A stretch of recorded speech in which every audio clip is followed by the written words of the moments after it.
So let's head out to the fan hotline for more on this. Cleveland.com and also my partner in the pregame shows, Coach Riz, joining us here on the Fan. Coach, how we doing today? What's going on, guys? I'm doing well. How are you guys tonight? We're good. We're still trying to figure out exactly what to make of Tom Brady cloning his dog. And I told Daryl, I said, nobody loves impromptu conversations not about football more than you. And so I wanted to know what you... That's kind of what he's known for around these parts, Daryl, the impromptu conversations that aren't about football. Yeah, it's what I'm really strong at. I'm, as my wife says, those are some things I got to work on, and that's definitely one of them. Get out of robot mode for sure. All right, well, let's get out of robot mode for a second. All right, I'm gonna have you do a Tom Brady take, so it's semi-football related, and then we'll break down the Browns. Is that a fair deal? Let's do it. All right, wait. Do you own any dogs? I do not. No. You don't. Okay. Are you a dog person? But yeah, I've had dogs in my life. I just don't have one right now. Yeah. Okay, good. Tom Brady says his dog is a clone of a family's previous pet. Is this weird or acceptable?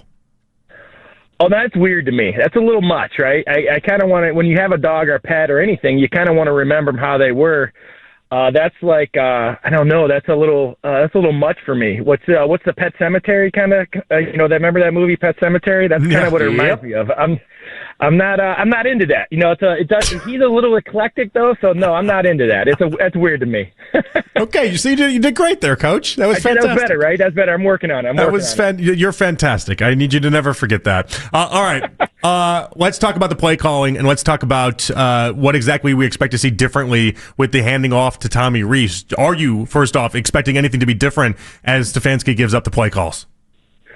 Well, obviously, when Dorsey came in, it was two different minds. These minds are pretty similar. They want balance. They want power run game. There's going to be a lot of gap scheme, a lot of zone scheme. So the schemes are really very similar. I think the two differences you're going to see is one is they're going to force feed Jerry Jeudy, Fannin, Njoku, even Sampson in the slot, whoever they think are their playmakers, they're going to force feed the ball. And that's kind of that college where your best players touch it, which I'm really big on. I've always been players over plays. So I think that's one thing you'll see. And then the other thing that we saw earlier in camp, but we have not seen as much lately because of the struggles, is the movement and the shifts, trying to create a clearer picture or window for a quarterback that's struggling right now. And I think that's what you'll see. And if you see a lot of movement, a lot of motion, a lot of shifts, that's what it's going to be. It's going to try to create a clear picture for Gabriel as compared to, not shifting and moving and allowing the defense to kind of dictate what you're doing. Yeah, but let me ask you about those shifts, Coach, because when you can't even execute the basics, don't throwing in shifts make it even worse?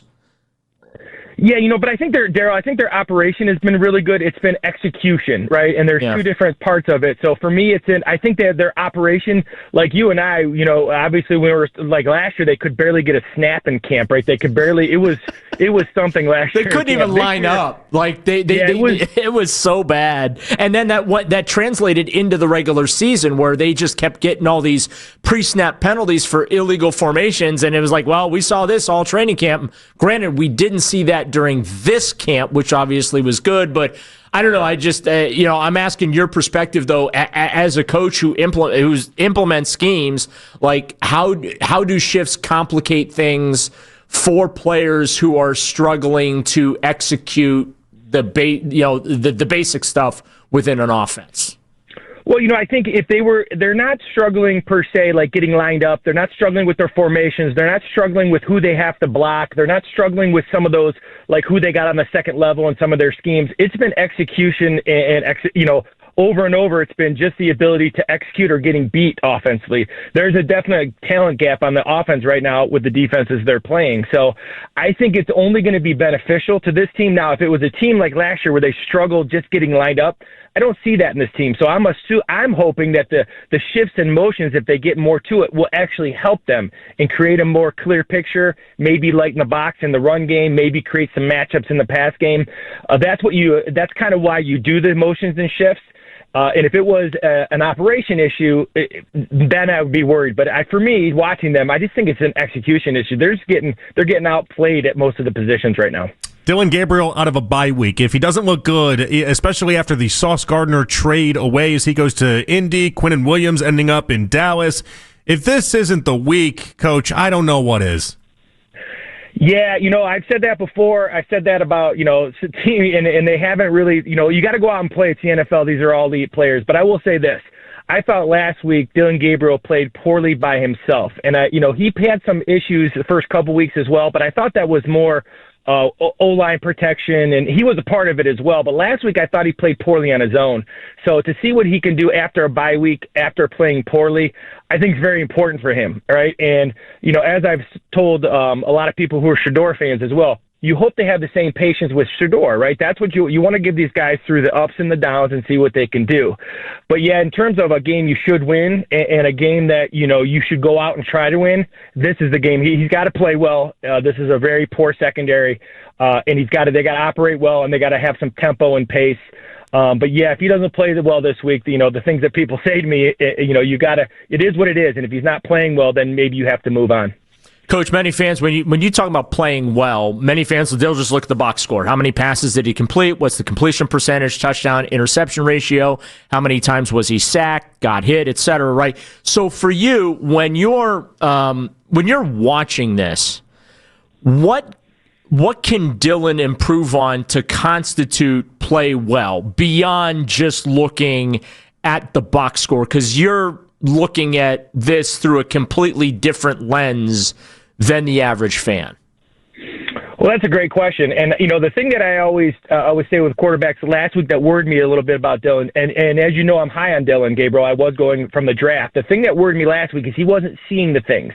And so, obviously, if you play poorly, like in camp when he had those 4 or 5 bad days, I wasn't too worried about that just because he was going to the right spot. He was just throwing it very poorly.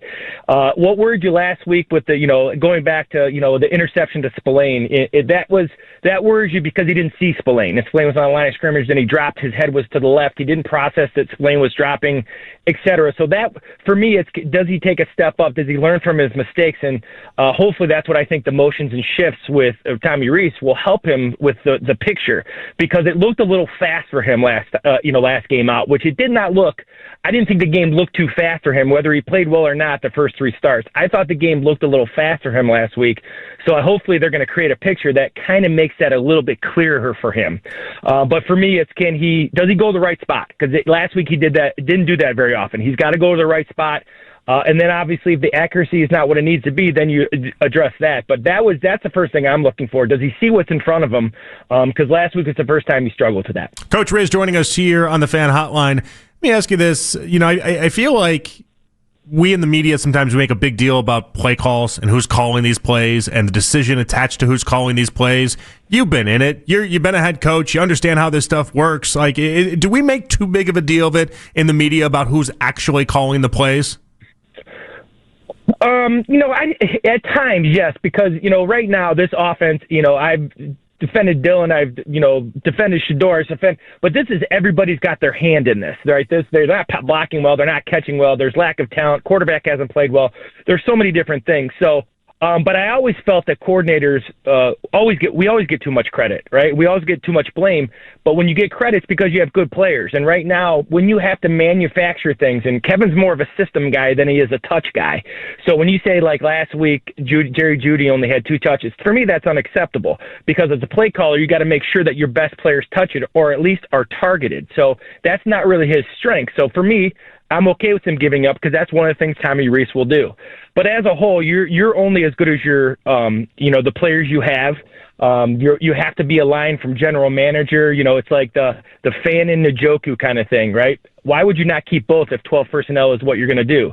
But your general manager has to know that, and your owner has to know that, and things like that. So they have to be aligned, I think, and they're not as aligned as they were. Because as a coordinator, you're only as good as what you know, and you're only as good as your players. So, yeah, when it comes to like the Browns right now, I think the play calling is a little bit overrated just because they don't have players right now that are executing it, regardless of what it is. The trade deadline is come and gone.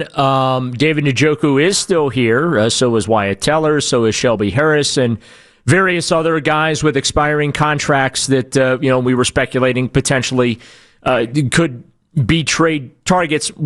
What effect could that have? The fact that no major moves were made, and all these guys are going to finish out the season here. Can that help this team and give them a little bit of a shot in the arm, do you think? I do, and it's, I think one of the keys, when I looked at all those people, I love David Njoku. I think he's great right after catch, but he's getting to the age where injuries are kind of have caught up with him a little bit. The guy that I thought that I really didn't want to lose at all was Wyatt Teller. I think, all those guys are going to be gone, and Conklin struggled with injury. We don't know about DeJuan Jones, and they got to have a little bit of consistency inside, and I think Wyatt Teller's the key to that, even if they bring in they're going to have to bring in some new guys, obviously, next year. But so that was, if it tells you they're still planning on winning, which I think is important because culture is an often overused word, and the word tank to me is the most disgusting word in sports because if you're tanking, that's what culture is. It's not what you say, it's what you do. So for me, as a coach, I'm thinking of it as in a positive light. We got our players. We have to get these guys to understand, and we have to get these guys to execute better because we've seen some of these guys up front do it. We've seen some of these tight ends do it. They just have not done it at a high level. And that's kind of the challenge moving forward, Daryl. But I think it's a good thing. I really do. I know people like to tank, and I know people, and I understand that view of it as well. But as a coach, I'm thinking, all right, these guys are all back in the building. Let's go try to win some football games. All right, give me the film breakdown between Joe Flacco with the Browns and Joe Flacco with the Bengals, and how much of that is actually responsible and can be put at the feet of Kevin Stefanski. Well, I think both of them have their hand in it, right? Because they're, obviously, if you look at, you're throwing to Jamar Chase and T. Higgins. Now, they also have Chase Brown, who's a great pick. Yoshi Vosh is a great kid out of Princeton who is an Olympic, type speed guy. So they have elite guys to throw to, and it ties into what his skill set is.